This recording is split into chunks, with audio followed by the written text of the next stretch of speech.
अमरावतीत सुरू असलेल्या शारदीय नवरात्र महोत्सवात दुर्गा माता आराधना व गरबा दांडियाचे आयोजन उत्साहात सुरू करण्यात आले आहे। या पार्श्वभूमीवर राष्ट्रीय श्रीराम सेना या संघटनेने गरबा दांडिया आयोजकांना विशेष मार्गदर्शन सूचना दिल्या असून त्या पोलीस आयुक्त कार्यालयाला सुद्धा निवेदन सादर करण्यात आले। संघटनेने दिलेल्या सूचनांनुसार गरबा मंडळात केवळ हिंदूंनाच प्रवेश देण्यात यावा, यासाठी ओळखपत्रांची तपासणी करणे आवश्यक आहे। तसेच प्रवेश करणाऱ्यांना टिळा लावणे बंधनकारक करण्यात यावे। मंडपामध्ये महिलांच्या सुरक्षेसाठी योग्य सुरक्षा रक्षक ठेवावेत असेही आवाहन करण्यात आले आहे। गरबा मंडळामध्ये हिंदू संस्कृतीचे पालन व्हावे म्हणून पारंपरिक व सुसंगत पोशाख घालणे अनिवार्य ठरविण्यात यावे।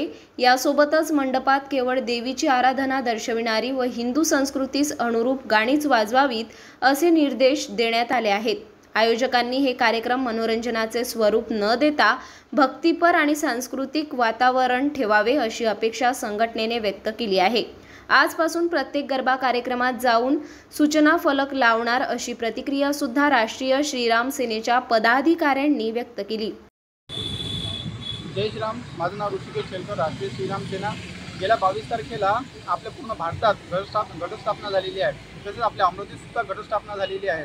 तर प्रत्येक ठिकाणी मोठे मोठे गरबा होत आहेत आणि गरबा अशा ठिकाणी होत आहेत जिथं प्रत्येक धर्माचे सुद्धा लोक येऊन राहिले, गैरहिंदू सुद्धा येतात आणि गैरहिंदू जे लोक येतात तर ते कोणत्या तरी उद्देशाने येत असतात।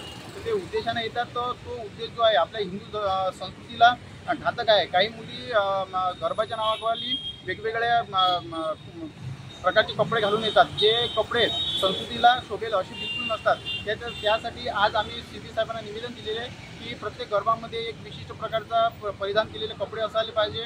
त्यानंतर आणि त्यासोबत आम्ही प्रत्येक गरबाचे आयोजक आहेत त्यांना एक योग्य प्रकारची सूचना, जाहीर सूचना म्हणून एक कॉम्प्लेंट देणार आहे आणि ते प्रत्येक गरबामध्ये लावायला सांगितलेलं आहे, जेणेकरून गैरहिंदूंना प्रवेश होणार नाही। त्यानंतर प्रत्येकजण टीका लावूनच प्रवेश झाला पाहिजे आणि प्रत्येकाचे आधार कार्ड वगैरे ह्या गोष्टी सर्व त्यामध्ये चेक करूनच त्यांना एंट्री झाली पाहिजे, जेणेकरून लव्ह जिहादसारखा हा प्रकार आपल्या महाराष्ट्रात होऊ नये। मध्य प्रदेशमध्ये ह्या गोष्टी साठी मध्य प्रदेश सरकारने या गोष्टीला बॅन केलेलं आहे।